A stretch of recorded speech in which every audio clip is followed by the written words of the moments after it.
श्रद्धा murder case में आरोपी आफताब के पॉलीग्राफी टेस्ट का दूसरा दिन। दूसरे राउंड की पूछताछ में पूछे गए 18 सवाल आफताब को आगे और भी देने होंगे बचे सवालों के जवाब। कड़ी सुरक्षा के बीच महरौली पुलिस आफताब को कार से लेकर पहुंची एफएसएल। आफताब को ले जाने के लिए प्राइवेट कार का किया गया इस्तेमाल।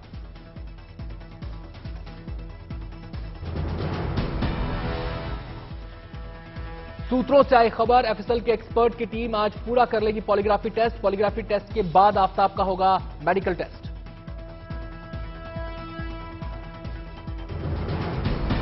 आरोपी आफताब की मेडिकल रिपोर्ट आने में लगेंगे 36 घंटे। मेडिकल रिपोर्ट के आने के बाद तय होगा कब होगा आरोपी आफताब का नार्को टेस्ट। नार्को टेस्ट से पहले आफताब को दी जाएगी एनेस्थीसिया की डोज। अगर होश आया तो दोबारा भी दी जाएगी एनेस्थीसिया की डोज। पूछे जाएंगे कई सवाल।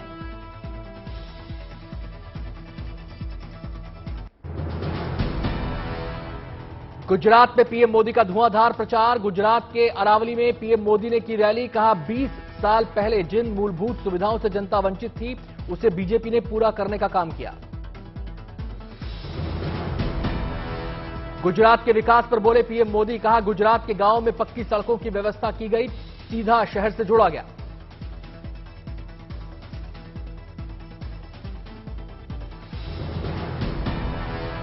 स्वास्थ्य सेवाओं को लेकर पीएम मोदी ने सरकार की गिनवाई उपलब्धियां। बोले पहले गर्भवती महिलाओं को होती थी परेशानी, अब हर सरकारी अस्पतालों में बच्चे के जन्म के दौरान सुविधाओं का रखा जाता है ध्यान।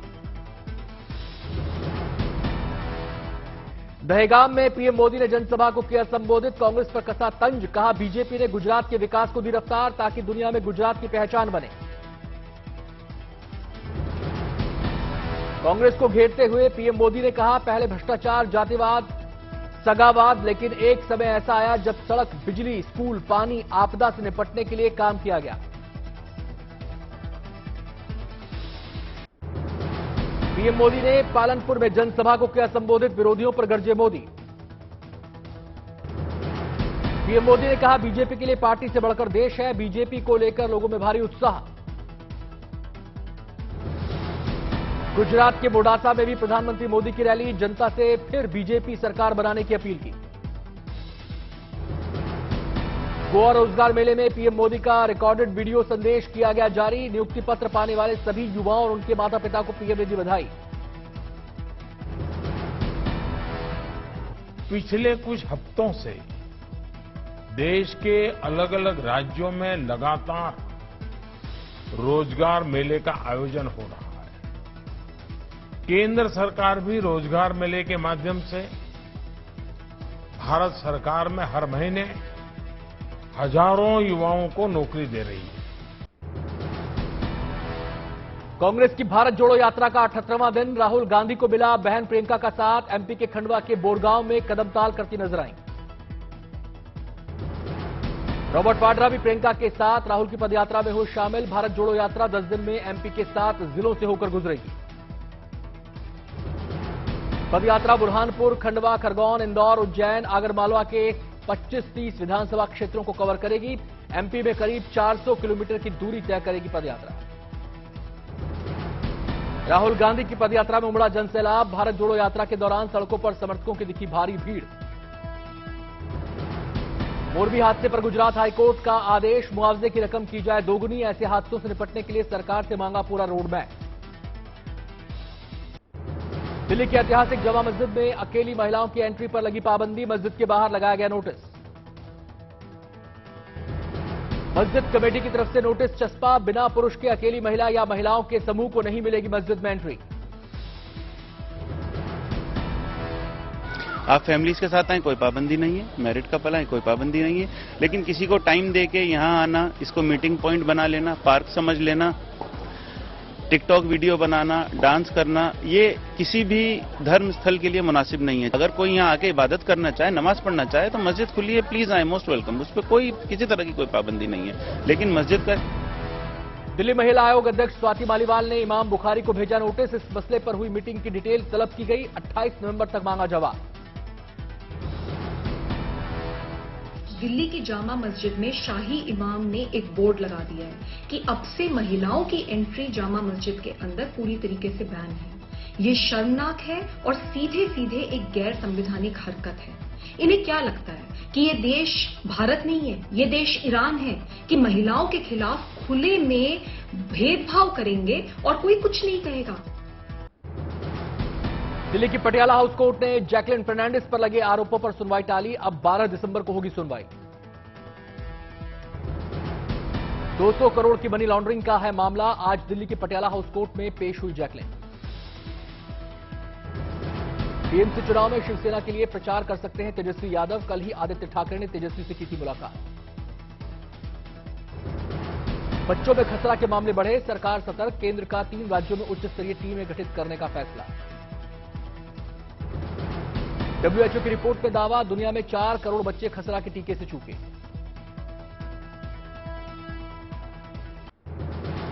जम्मू कश्मीर में कई जगहों पर स्टेट इन्वेस्टिगेशन एजेंसी की छापेमारी। अनंतनाग, शोपियां और बांदीपुरा में कई ठिकानों की तलाशी।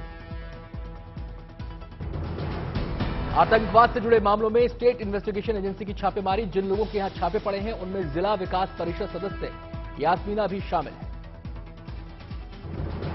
जम्मू कश्मीर में सांबा के विजयपुर इलाके में ड्रोन से संदिग्ध सामान किया गया ड्रॉप। तलाशी के दौरान पुलिस को पैकेट से मिला कैश और हथियार। पैकेट में 2 चीनी पिस्तौल, 4 मैगजीन, 5 लाख रुपए की भारतीय करेंसी, 1 डेटोनेटर और 2 आईईडी मिले। एक गांव वाले ने पुलिस को दी पैकेट गिराए जाने की जानकारी। जाकिर नाइक की फीफा फुटबॉल विश्व कप में मौजूदगी पर भारत ने जताई कड़ी आपत्ति। कतर की सफाई, जाकिर नाइक को फीफा विश्व कप के उद्घाटन में भाग लेने के लिए आधिकारिक निमंत्रण नहीं दिया गया। उत्तराखंड के मदरसों में लागू होगा ड्रेस कोड। मदरसों को मॉडर्न स्कूलों की तर्ज पर चलाने की तैयारी। वक्फ बोर्ड के अध्यक्ष शादाब शम्स का बयान, उत्तराखंड के 103 मदरसों में ड्रेस कोड लागू किया जाएगा। सभी मदरसों में एनसीईआरटी की किताबें लागू की जाएंगी। इस्लामिक रेसिस्टेंस काउंसिल ने ली मंगलुरु ब्लास्ट की जिम्मेदारी। सोशल मीडिया पोस्ट में किया दावा। सुरक्षा एजेंसियों ने शुरू की जांच। एनआईए को मिली 10 दिन के लिए गैंगस्टर लॉरेंस बिश्नोई की कस्टडी। वीडियो कॉन्फ्रेंसिंग के जरिए कोर्ट में हुई पेशी। गलवान और सेना पर विवादित ट्वीट के मामले में एक्ट्रेस ऋचा चड्ढा ने मांगी माफी। कहा, मैंने फौजी भाइयों का दिल दुखाया, किसी को ठेस पहुंचाना नहीं था मकसद। मेरे नाना फौज में थे, ये मेरे खून में है।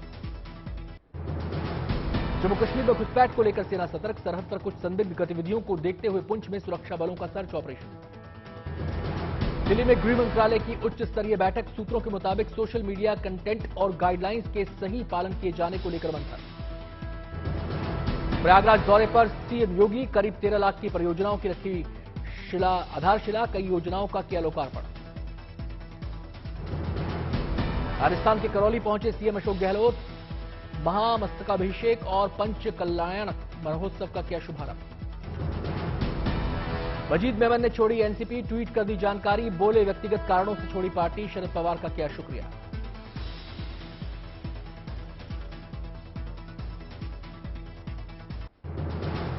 उत्तराखंड हाईकोर्ट का बड़ा फैसला। विधानसभा सचिवालय से 228 कर्मचारियों की बर्खास्तगी के आदेश को सही माना। सिंगल बेंच ने अध्यक्ष के आदेश पर लगाई थी रोक।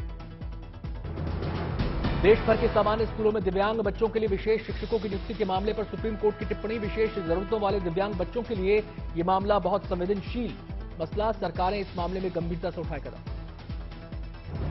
यूपी के कुशीनगर से साइकिल पर सवार होकर मैनपुरी के लिए निकला समाजवादी पार्टी का अनोखा समर्थक। शरीर पर लिखवाया, आई लव यू डिंपल भाभी। यूपी में होने वाले निकाय चुनाव के लिए भी बीजेपी ने कसी कमर। बीजेपी किसान मोर्चा को किया गया सक्रिय। सभी वार्डों में टीम बनाकर प्रत्याशियों के लिए मांगेंगे वोट। रीवा में सीएम हेल्पलाइन पर आ रही हैं अजब गजब की शिकायतें। एक शिकायतकर्ता ने प्रधानमंत्री मोदी के साथ सेल्फी की डिमांड की तो एक ने अपनी शिकायत में मांगी विधानसभा चुनाव की टिकट। सीकर में पूर्व मंत्री और मौजूदा सांसद राज्यवर्धन सिंह राठौर ने साधा राजस्थान सरकार पर निशाना। कहा, गहलोत राज्य में एक एक इंसान 5 साल पीछे चला गया। उन्नाव में अवैध कब्जों पर फिर गर्जा। लेकिन राजस्थान के साथ ये चलना करिए जो करना है, लेकिन राजस्थान के साथ ये जो बदसलूकी हो रही है ये बर्दाश्त नहीं हो सकती, क्योंकि राजस्थान के अंदर एक एक व्यक्ति के जीवन के 5 साल जब पीछे चले जाते हैं तो हम पूरे देश में पिछड़ जाते हैं। चलना उन्नाव में अवैध कब्जों पर फिर गरजा प्रशासन का बुलडोजर। 27 करोड़ से अधिक की कीमत की 3.5 बीघा जमीन को भूमाफिया से कब्जा मुक्त कराया गया। मिर्जापुर में प्रधान अध्यापक समेत 3 अध्यापकों की सेवा हुई समाप्त। 2015-16 में इन 3 अध्यापकों की नियुक्ति को मानक के विपरीत पाने पर हुई कार्रवाई। कन्नौज में एक निजी समारोह में शिरकत करने पहुंचे सपा मुखिया अखिलेश यादव। कहा, कानून व्यवस्था खराब है, इसलिए अधिकारी कर रहे हैं मनमर्जी। फीफा विश्व कप में फ्रांस की जीत पर हुगली के चंदन नगर में दिखा अनोखा उत्सव। फ्रांस का झंडा लेकर जीत का जश्न मनाने के लिए भारी संख्या में लोग इकट्ठा हुए। 3 अलग अलग रोशनियों से जगमगा उठी फेरी घाट। फीफा विश्व कप को लेकर फैंस में छाया खुमार। कतर में फुटबॉल प्रेमियों ने अपनी फेवरेट टीम और खिलाड़ियों का किया हौसला बुलंद। अंबाला छावनी की मोहड़ा अनाज मंडी में किसानों ने महाजनसभा का किया आयोजन। किसान आंदोलन को 2 साल पूरे होने पर किसानों ने मनाया जश्न। अरुणाचल प्रदेश में स्थानीय भाषा को बचाने के लिए गुरुकुल की शानदार पहल। सेपा शहर के रंग गांव में बच्चों को दी जा रही है लोकल भाषा की शिक्षा। पारंपरिक संस्कृति को भी दिया जा रहा बढ़ावा। गाजियाबाद में आज 3,000 से ज्यादा जोड़े सामूहिक रूप से शादी के बंधन में बंधेंगे। 35,000 लोगों के खाने की व्यवस्था। हर जोड़े को मिलेंगे 75,000। सीएम योगी जोड़ों को वर्चुअली आशीर्वाद देंगे। सीएम योगी ने बुंदेलखंड को दी करोड़ों के विकास परियोजनाओं की सौगात। झांसी में कई परियोजनाओं का उद्घाटन और शिलान्यास। झांसी में बोले सीएम योगी, आज बुंदेलखंड में है बेहतर कनेक्टिविटी, नौजवानों को मिला है रोजगार, डकैती से मुक्त हुआ है बुंदेलखंड, पहले था अपराध का बोलबाला। विदेश मंत्री एस जयशंकर और कृषि मंत्री Narendra Singh Tomar international year of millets के प्री लॉन्च समारोह में हुए शामिल। 2023 को अंतर्राष्ट्रीय बाजरा वर्ष के रूप में मनाया जाएगा। केंद्रीय कृषि मंत्री नरेंद्र सिंह तोमर का बयान, हमारा उद्देश्य बाजरे की वैश्विक खपत को बढ़ाना है। राष्ट्रीय ज्वार बाजरा दिवस खाद्य सुरक्षा और पोषण के लिए बाजरे के बारे में जागरूकता बढ़ाएगा। विदेश मंत्री एस जयशंकर ने कहा, भारत में 17 मिलियन टन बाजरे का उत्पादन होता है, जो विश्व के कुल उत्पादन का 20% है। दिल्ली, यूपी समेत उत्तर भारत के ज्यादातर राज्यों में सर्दी का असर। दिल्ली में बीते 2 दिन से न्यूनतम तापमान करीब 8 डिग्री सेल्सियस दर्ज। दिल्ली की हवा में मामूली सुधार। आज सुबह एयर क्वालिटी इंडेक्स 173 दर्ज किया गया।